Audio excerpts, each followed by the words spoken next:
Hey, this is Robert Dunlap. I thought I would bring up a fun little debate that goes on in the guitar community. Imagine this. A video comes on.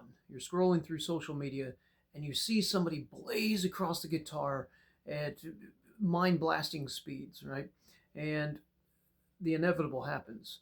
You look in the comments and somebody says, "There was absolutely no musicality in what you've just done."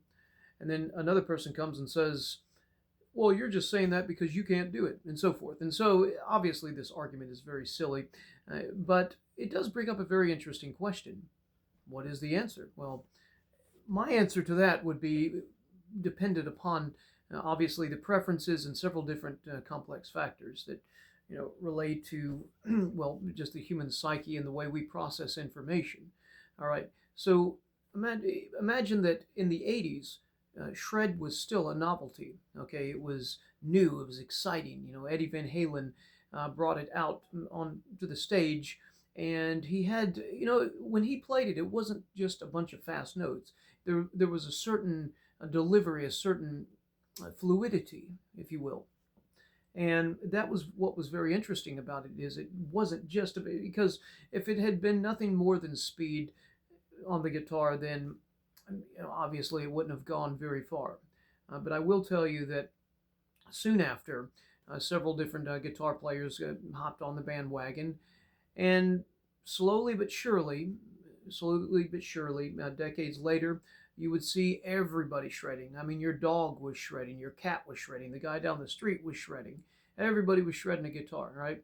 And it seemed as though people were under the impression that basically they were saying to themselves that all I have to do is practice these scales at a million miles an hour, and I have secured my place in the guitar kingdom. Uh, and now we're starting to see the basically this saturation of videos of and trust me, as a guitar player, I love a technique and seeing fascinating things just as much as the next guy or girl, but I will say that it gets to a point where when you watch the videos and that becomes the centerpiece, and there's nothing more than that. I understand why people, now of course, obviously, if I don't have anything nice to say, I'm not going to say anything at all. I'm not going to leave a negative comment.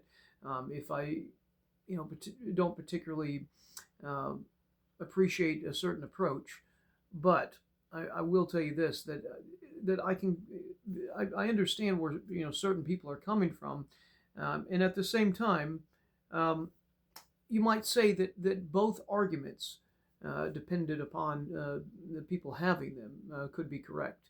But either way, I want to know what you think. Leave a couple messages, a few messages below, and let's talk. I'll see you soon.